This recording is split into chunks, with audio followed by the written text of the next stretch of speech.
Avianca Flight 52, a Boeing 707, was a routine flight from Medellin, Colombia to New York City. The journey was supposed to be uneventful, just another day in the skies for the passengers and crew aboard. On January 25, 1990, it became a symbol of how miscommunication can lead to disaster. The day started like any other, but it would end in tragedy, forever changing the lives of those on board and their families. The flight, carrying 158 souls, ended tragically short of the runway, claiming the lives of 73 passengers and crew. The crash site was a scene of devastation, with rescue workers tirelessly searching for survivors amidst the wreckage. The events of that day exposed critical flaws in communication protocols and highlighted the importance of clear and concise language in aviation. Misunderstandings between the pilots and air traffic controllers played a significant role in the tragedy. This tragedy served as a wake-up call for the aviation industry.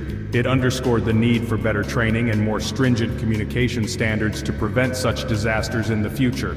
It forced a reassessment of pilot training, air traffic control procedures, and the crucial role of clear communication in flight safety. New protocols were introduced to ensure that all parties involved in aviation operations could communicate effectively. The lessons learned from Avianca Flight 52 continue to shape aviation safety protocols today. The changes implemented have made the skies safer for everyone, ensuring that such a tragedy never happens again. Avianca Flight 52 embarked on a seemingly routine journey, one that was expected to be just another successful trip in the airline's extensive history. Originating in Medellin, Colombia, the flight's first leg took it to El Dorado International Airport in Bogotá. This bustling hub served as a critical juncture for many international flights, including this one. The aircraft and crew then prepared for the long haul to John F. Kennedy International Airport in New York City. This leg of the journey was crucial, requiring meticulous planning and coordination. During the initial stages, nothing seemed amiss. The flight ascended smoothly and the passengers settled in for what they believed would be an uneventful trip. The flight crew, experienced and well-regarded, diligently followed their flight plan. They monitored the instruments, ensuring everything was functioning as expected. They maintained communication with air traffic control, receiving updates and instructions as they progressed northward. Each interaction was routine, a testament to the professionalism of both the crew and the controllers. However, unbeknownst to them, a confluence of factors was beginning to align, setting the stage for a tragedy. Weather conditions, fuel levels, and air traffic congestion were all variables that would soon play a critical role.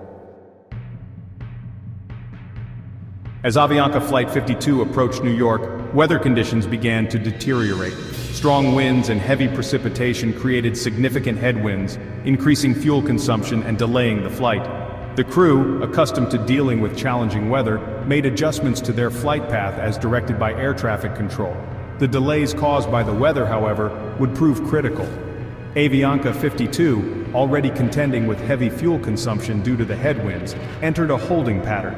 This holding pattern, a common procedure to manage air traffic flow, further depleted the aircraft's fuel reserves, pushing it closer to a dangerous situation. The most significant factor contributing to the Avianca Flight 52 tragedy was a series of misunderstandings between the flight crew and air traffic control. These misunderstandings were not just simple errors, but were compounded by a lack of clear communication protocols and the high-stress environment in which both parties were operating. As the aircraft circled in the holding pattern, the crew attempted to communicate the severity of their fuel situation. They were running dangerously low on fuel, and every minute spent in the air increased the risk of a catastrophic failure. However, language barriers and cultural differences led to critical information being lost in translation. The crew's attempts to convey their dire circumstances were hindered by their limited proficiency in English, the language used by air traffic control. The crew, using terms common in their native Spanish, struggled to convey the urgency of their situation to the English-speaking controllers.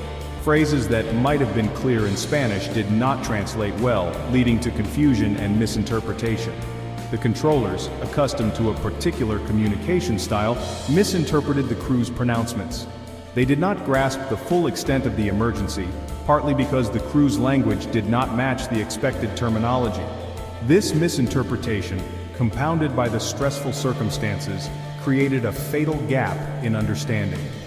The tragic outcome was a result of these compounded errors, highlighting the critical need for clear and effective communication in aviation.